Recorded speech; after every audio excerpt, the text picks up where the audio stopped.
We have grown up reading history that's mostly Indian history, especially that's mostly sanitized. A history that has been victim of what Conrad else would call negationism. A history in which a bloodthirsty invader, a ruler like Jalal-ud-din Khalji will be projected as an economist par excellence, and Babur would be like the botanist. Thankfully, that history is now being challenged, and one of the person doing so and with great excellence is Sandeep Balakrishna, who has just come up with his book, the second part of Invaders and Infidels. Uh, we'll talk to him about the book.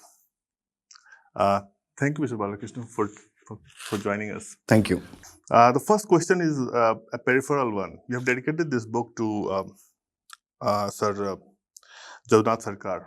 What made you do that? First of all, thank you for having me here. That's just a filler to kind of answer your question. I was hard pressed to find a reason why not to dedicate this book to Jagannath Sarkar. I call him Acharya, a guru, for several reasons, but chief among them is the kind of legacy that he has left behind. Describing it in an overall fashion, he came at a time, in every sense, he can be ideally called as the doyen as well as one of the great pioneers of history writing in India. And he worked under extremely difficult conditions and times. History, as we know it, as the way that we are familiar, all these books which have been written, it was still a nascent discipline in India, and that discipline was given to us by Europeans, chiefly the British. So at that time, he had to battle, their colonial notions, their biases, and some of those biases have also crept into his work in the interest of fairness and objectivity. And he had to work from the ground up, literally digging the ground. Absolutely. And he did it with a sense of devotion, a sense of a sacred calling. I think Deepesh Chakravarti's book, that's what he says, the sacred calling, Jagannath Sarkar. So a wonderful book anyway. So he actually set the path for scholars who would, in that discipline, in history. And not only that, every single word that he wrote was backed not only by research, what is today loosely, we use these words very loosely, research and scholarship, but anyway, that's for a separate another day. But so he backed it up with solid, hardcore research and what is today also known as field work. I'll give you an example. Let's say he's describing a battle between Aurangzeb's army and the Maratha army. Some random battle in some fort. I mean, there are information about this battle will be available in the form of documentation and all that, plus the location, everything. But that was not enough for Jagannath Sarkar. He would go to that battle site. Let's say that battle happened in Devagiri fort. So he would go there. Then, armed with all the research and his notes and everything, he would stand on some rampart of the fort. And then he would physically visualize if there are 40 people shooting arrows from the ground to this bastion, was it practically possible? And remember, he had to transport himself physically in time, say 200 years ago, when that battle happened. So after doing all this, he would sit down at his desk and write. So in a way, he remains the guiding lamp for anybody who even attempts to write history. So I think that is just a very, very small reason why I've dedicated this to him. I think we all have to learn the art of writing for him. Coming back to the book, we have been made to believe that the Muslim invasion of India was like they came, they saw, they conquered. But when I read your book and also the first part of it, it's far from it. Actually, Hindus fought for every inch, and they kept losing, but they would never give up. So that battle was constant. You comment on that, please. Yeah, so just to add to what you said, you correctly summarized. Uh, the subtitle for the first volume of Invaders and Infidels was, the journey of Islamic invasions from Sindh to Delhi, 500 years or something. So that should give you the magnitude of the effort spread over so long, 5 centuries, for them to just get a foothold in India. Yeah. So it didn't happen by magic, or the whole thing is being portrayed like you rightly said. And Hindus were sitting ducks for them to just come and slaughter them in masse and just plant the flag of victory here. That is not the case at all. Even at the height of the rule of the so-called Delhi Sultanate, the maximum extent of Muslim rule throughout North and Northwestern India did not exceed 120 kilometers. Number one. Number two, every sultan who succeeded his predecessor had to reconquer the same territories. This is a point I discussed in both my volumes. Yes. So what are we saying when, like you said, they came, they saw, they conquered? That is not true at all. Even during Jahangir's time, even during his time, the effective territorial extent of his dominion was confined to major cities and commercial centers in India. Every single foreigner who came and observed India and wrote about India during the Mughal period mentions this. Yeah. So all these narratives are, they've been done with these are not historical narratives, Utpalji. Mm-hmm. Okay. These are ideological pamphlets which use history as a vehicle, as a medium. As you rightly mentioned in the book, that first 12 sultans could rule for just 80 years. That showed how dicey their situation was. Yes. But while it's true that Hindus fought bravely, but they also seem to be very reckless about it. They seem to be lacking strategy in fighting. And we saw it throughout. Please tell us more about that. Why Hindus lost? Okay. So and kept losing. I mentioned this in a small chapter in the first volume. It's called the loss of Aryavarta consciousness. What that means is that even today, Hindus have an innate, inherited sense of their cultural unity. Yeah. Okay, for them, Bharatavarsha is an expression, geographical expression of their culture.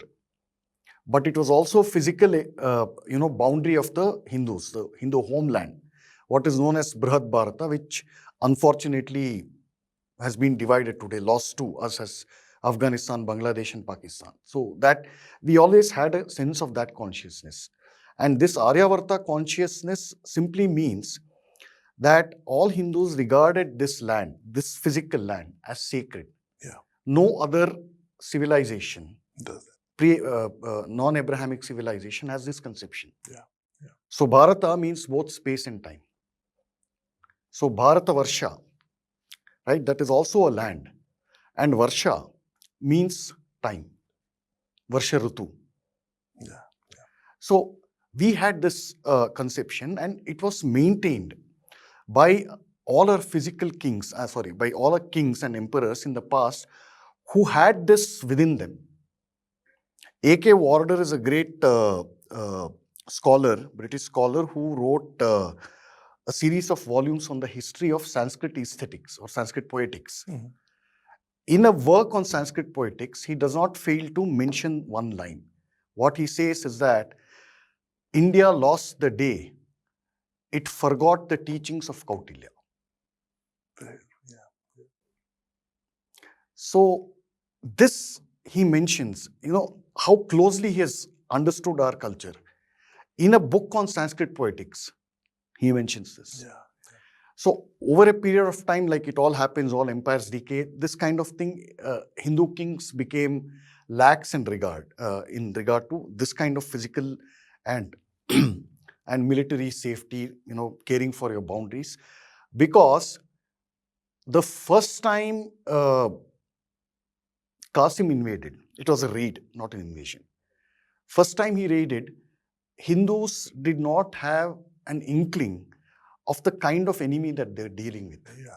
Yeah. So before Qasim also we have had external invasions, but those invasions occurred in a pre-Abrahamic era. Yeah. So the Greeks were also like Hindus. Their mythology resembles, there's a lot of similarities between their mythology and our Puranas. So it was a pre-Islamic, pre-Abrahamic raid. So you mean to say that we didn't have the notion of who our enemy was? No, we didn't. We still don't. Yeah. Deep down, you don't study the doctrinal and the motivational aspects of the enemy which motivates him to do this repeatedly. So the first such study that occurred was done by Swami Dayanand Saraswati. So that's a lot of time from Qasim to Dayanand Saraswati. 1,000 years almost. You start the book with Bhaktiar Khalji and his craftiness. He destroyed Nalanda and many civilization sites and has been very successful. I didn't know the fact that he converted most Hindus during his time conversion happened. What explains for you his success? Good question, actually. Several reasons. By nature, Bhaktiar was a very ambitious and hot-headed fellow. So he gets rejected twice or thrice. So he wants to enlist with Muhammad Ghori. And he says, look, you are short and ugly. You don't have money to buy horse and an armor, so get out. But I'll give you some salary. You can be my foot soldier. So this fellow wants to build his own personal empire. So he says, no, bye. Then he comes to Aibak. Aibak doesn't even give him an audience. So he sends his servant. He's a payroll master, basically, head of finance under Aibak. So he looks at him, look at you, I can't even admit you. You're short. The verbatim thing is short, ugly, grotesque, and unprepossessing. So this is how he describes Bhaktiar, and this fellow gets angry. Then he goes finally, and then somewhere in and around the province of Awadh, he gets employment with some chieftain.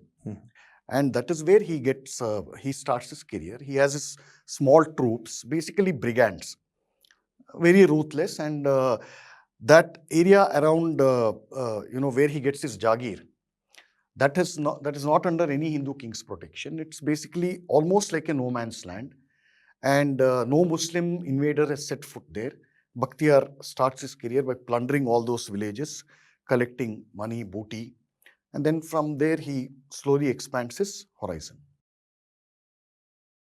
In the chapter, the town, Nalanda, there is a town called Bakhtiarpur.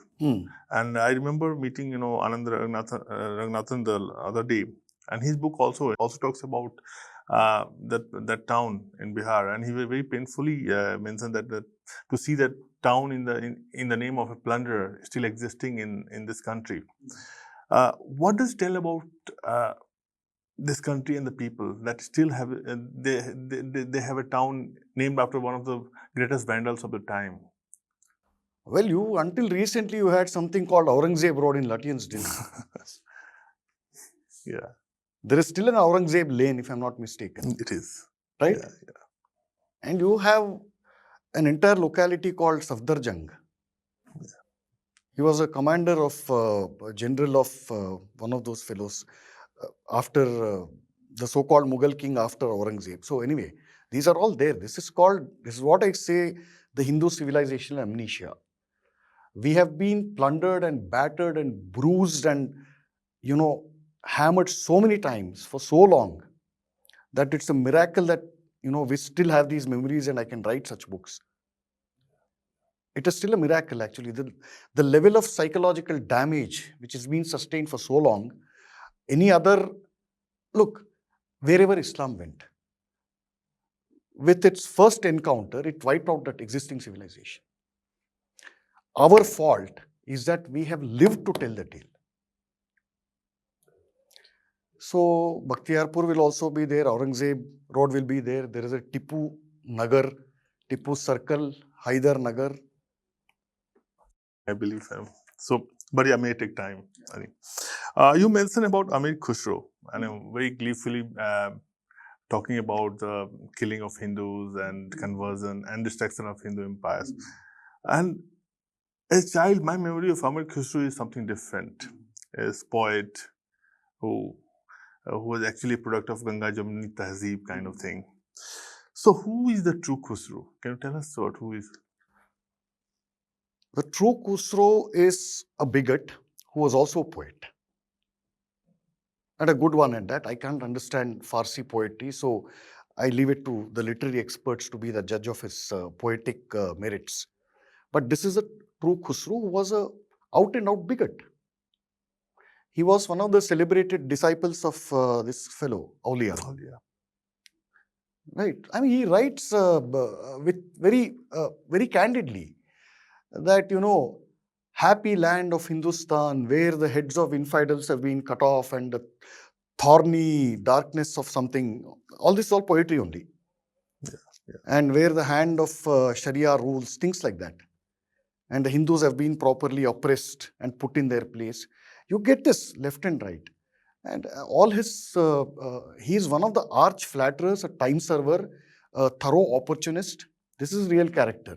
So before Jalal-ud-din Khalji ascends the throne, he is waxing eloquent about Balban and that family. And after Jalal-ud-din, he is flattering Alauddin Khalji.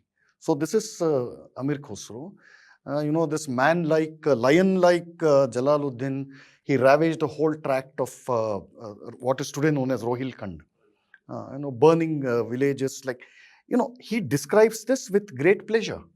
He takes delight in the wanton destruction, slaughter, murder, and conversion of Hindus. And these are pious deeds done in the service of Islam. And it's not just Khusro, but all Muslim chroniclers who have described the deeds, the barbarism of their patrons, have done so, have painted them as pious deeds.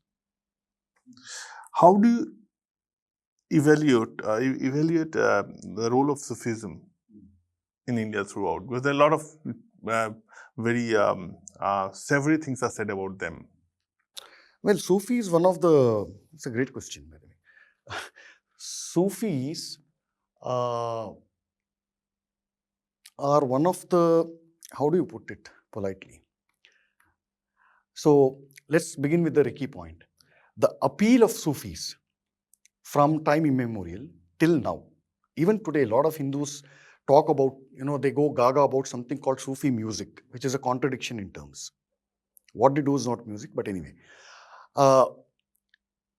By their dressing, by their weird, one of the common terms assigned, which is used in the Islamic annals with regard to Sufis, is diwana, which is madman. Mad for whom? Mad for Allah. Mad for Islam. Okay, this is the term that, and their weird dressing. Why does a Sufi, an alleged ascetic, alleged renunciate, Sidi Maula, he was a Sufi. He makes a big appearance here. So why do most of these Sufis had khankas, which are mansions basically. Politely, they call them as monastery. Everything went on there. And I can't, in front of this audience, I can't, tell the other details, but political conspiracies were hatched. They were dens of all kinds of vices, to put it mildly. Yeah. And their behavior and their constant invocation of Allah, this obviously used to attract masses towards them. Because they would say, Khuda, Allah, this kind of thing, they're a man of God. And you have to transport yourself back to that era, which was an era, which was a society of belief. Yeah. There was no questioning like today whether, atheist, does God exist or not? No. Across all faiths, it was a deeply religious, faith-based, belief-based society. So people did not question why a certain custom or tradition was maintained. You have to maintain it, that's all. So when you transport yourself back to that era, so he's a man of God. So the naive Hindu society, right, they would regard such people ki, chalo ye bhi hamara baba, fakir jaisa log hai. He is like a yogi, mystic kind of thing. So it comes, devotion and piety comes in our DNA, in the Hindu DNA. Mm-hmm. Yeah. So that was perverted to make this whole concoction called Sarva Dharma Samabhav and all that.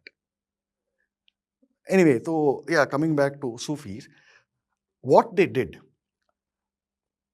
let us assume that a Muslim king conquers some territory, he becomes a sultan or nawab or whatever.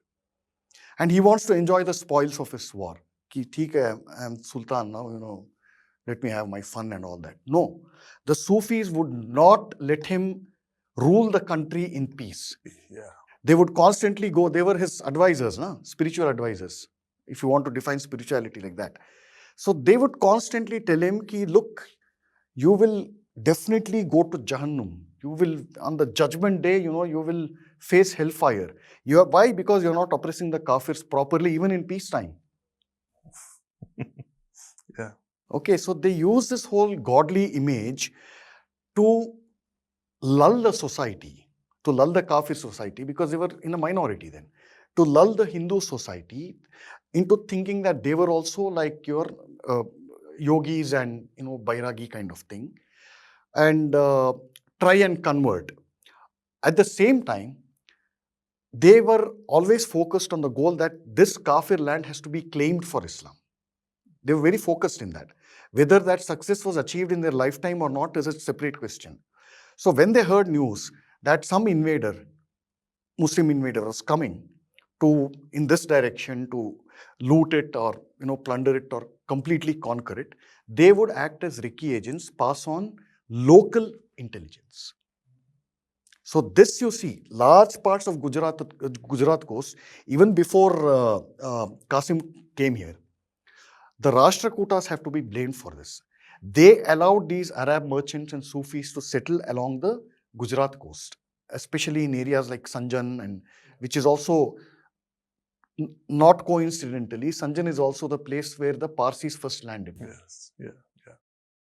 So they let them, the Rashtrakuta kings, they allowed them to build mosques and madrasas, and some of the Rashtrakuta governors, they actually punished their own Hindu subjects because you were interfering with their religious practices. So you see where the Aryavarta consciousness operates, how it operates. So again, you mean to say that the lack of Shatrubodh was there, but today also, when I think a couple of years back, our the so-called nationalist government, they went big with this game plan of making Sufism an antidote to Islamic fundamentalism. What do you have to say about that? No, Sufism is worse than the regular guys who come with blow up bombs and all this jihad thing. No. They're honest about that. But this is like a slow virus. You don't even know when it infects you, and once the disease is full blown, it is too late. You mentioned in your in several times in this book how sultans would not just destroy but also make sure look for murtis. One even going to the extent of scanning the river to find out one and destroy them. Can you tell about that part of it? Because that narrative still holds very strongly among section of intelligence here. Yeah, that is because please don't call them intelligence here. That can be this narrative can be traced, like you rightly said, to Muhammad Habib. He was the first person to properly formulate a theory and fit the facts distort the facts around his theory, that recasting the Islamic history in India in economic terms. That all these people who came from outside, all the Muslim invaders, sultans who ruled here, they came from outside. They destroyed temples for its wealth and not because it was mandated in their scripture. Muhammad Habib started this narrative first, and it was taken to a different level. And remember that this narrative could not have been, it could not have attained the status of a settled truth but for the Marxist capture of institutions. Yeah. It's not that he didn't have people who didn't rebut this phony, spurious theory, but they didn't have institutional control. So you can kind of bury the others, the true picture. So accordingly, he even goes to the extent of saying that, why should temples, if temples have so much of wealth, why should they have so much of wealth? It will naturally attract a greedy invader. So this is like saying, Utpal, you should not have any cash or jewelry in your house because you never know what I'm going to do Yeah. tomorrow. No, you should not blame me. Yeah. This is a logic. Yeah. So that they recast it in, politely speaking, in economic terms. That is because the evidence written by Muslim chroniclers themselves about the motivation why so many Hindu temples and our murtis were plundered, destroyed and all that, the evidence by Muslim chroniclers was so overwhelming that you could not ignore it. Yeah. So the eyewitness guy is recording what has happened in front of his eyes. So you can't deny that. Are you telling me Muhammad Habib lived in the 9th century? No. So how do you bury that ugly truth? Remember, if, say, Aurangzeb was still ruling at a time when Muhammad Habib was, if he was Muhammad Habib's contemporary, he would have hung him to death or have him stoned to death. Ki, how dare you whitewash what I call as a pious act? They were proud of that, yeah. Yeah. So times had changed vastly. Islamic political power had been destroyed in India. So you had to, and you were obviously ashamed of this kind of history sheeting. So they did this whitewashing just to say that Islam proved to, just to prove desperately that, you know, this is not sanctioned by Islam. But you have that idol worshipping is a sin. By kaf is that you have to, you know, punish them by conversion, you know, forcibly converting them or killing them. Yeah. This is sanctioned. So this is a reason that any discussion, even today, any discussion about the core of Islamic doctrine is immediately stopped by either abusing you, branding you as an Islamophobic. Yeah. Because, you know, it wants to keep that lid on the core doctrine of Islam secret from the world. You must read what Winston Churchill writes about Islam. The book also talks about, brings to light many unknown heroes like Hamid Dev and others.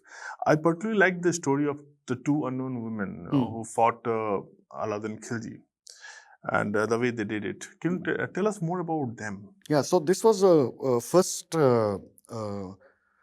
raid of Alauddin, so which brings me back to the same point I mentioned. Even until Jalal-ud-din and even Balban, the Muslim power did not extend beyond a radius of 120 kilometers, largely in North India. Yeah. Okay, the maximum they got to was Madhya Pradesh, parts of Madhya Pradesh, Malwa and other region. But even there, their hold was not absolute. Yeah. Yeah. That was not a province of Delhi. It was not a vassalage of Delhi. And because one reason they give, even the historians, the chroniclers give, is that, you know, the Dakhan, Dakshinapatha, is populated by fearful, you know, fearsome Hindus, Hindu Rajas, and we better not, it is not even in the realm of our fantasy and dreams. This is the kind of narrative that they themselves give. Alauddin Khalji said, okay, look, he was a very ambitious man. He said, Aya to pahad, gaya to kuch nahi. So this was his logic. So it was a very daring attempt. And he goes there and he doesn't take the familiar route, a military route and commercial route. There's a long established route. So he goes through, you know, very difficult terrain just so that he can avoid detection from powerful Hindu kings ruling those regions. And then he encounters, he approaches Devagiri, about 25 miles or so from Devagiri. The local chieftain, who is a vassal of Ramachandra Deva, who is the Sevana king ruling Devagiri. So he gets wind of this Mlecha invasion, that, you know, these troopers are there and, you know, we should evict them. Then he sends out a team, his own troops, and there's a battle, and that battle is frontally led by two Marathi female warriors, just two of them, generals. Okay, they lead, it's a small contingent, and they lead the battle from the front, and the battle goes on till evening with no sight of it. Is enormous slaughter on the side of Alauddin Khalji, and they retreat and, you know, they call off the day, they call it a day. And this account is given by Alauddin Khalji's chronicler who accompanied him on the battle. So, looking at the condition of his battered army, Alauddin, he says, if this is the kind of strength of women, of just women, who can do this to us, imagine what their men would do to us. Wow. Yeah. Yeah. So, and then he gives a poetic justification that a lioness is always fierce when more than a lion and things like that. And this is a tribute that they give to the prowess of these two ladies. But yeah, anyway. But this was not the only time, we see women coming out or assisting in war. In fact, you also mentioned about how women contributed in their own way when Muhammad Ghazni attacked. Can you tell us about that? Yeah. This was during Anandapala's time. And I think that is perhaps the first and the last time when all the Hindus thought as one to expel this Mlecha called Mahmud of Ghazni. So Anandapala is son of grandson of Govindapala, who he took proactive action to fight against Sabuktagin and Mahmud, and eventually he loses very badly and he commits suicide, Jauhar. So his son or grandson is Anandapala, and he sends out feelers, messages to all kingdoms, all Hindu kingdoms. Remember, he is guarding this, what is today known as Afghanistan, all the border regions. He sends out messages to as far as Gwalior, Jaipur, large parts of Haryana, Kannauj, all these places. And all of them send. They respond to him. His message is simple. Look, our dharma, our traditional ways, our lifestyle, our beliefs are being threatened by an enemy who has no rules. Yeah. We have to preserve this, our sacred dharma. So he sends out and they respond. They respond with troops, they respond with money, men, other kinds of resources. And as the battle we're preparing for the battle, poor women, they stitch clothes. Okay, they set aside one part of their food grain and send it to assist in this battle. And weavers, spinners, they contribute to their might. And a lot of women send their teenage children to assist in this battle. It's one of a kind, really. It is. And the way Anandapala's army gives fight to Mahmud, it's not an easy victory for Mahmud of Ghazni in this battle. He gets so angry and he says, look at these guys, they do not fear death. And he says, they are doing this in the service of their faith. So there's a long one full entire page of admiration that they're dying like fireflies, but they're undaunted. I wish somebody on our side has the same zeal for faith as they do. This should be told, yeah. Yes. This book cannot be completed without talking about Devagiri, the Battle of Devagiri, which you very rightly mentioned, compared it with Battle of Tarai. Why did you do that? Can you tell us more about that? For the same reasons, the second Battle of Tarai wouldn't have happened if Prithviraj Chahamana had not forgiven Muhammad Ghori. He just let him go. He didn't even take him as a prisoner of war. He just forgave him and said, Jao. What happened in second Battle of Tarai? So that was a history-altering battle. Until Prithviraj Chahamana, you initially asked about, how Hindus, they were disunited, scattered, things. The reason is that until that time, you had extremely powerful sovereigns controlling vast territories. So if Harshavardhana he was known as the Uttarapateshwara, meaning the emperor of North India. His contemporary was Chalukya king Pulakeshi, second Pulakeshi. He was called Dakshinapateshwara. So these are large territories, the size of 4 or 5 big European nations. You have to put that in perspective. So Hindi mein there is one word, Chhatrachaya. So all the vassals were under that Chhatrachaya of that person, of that sovereign.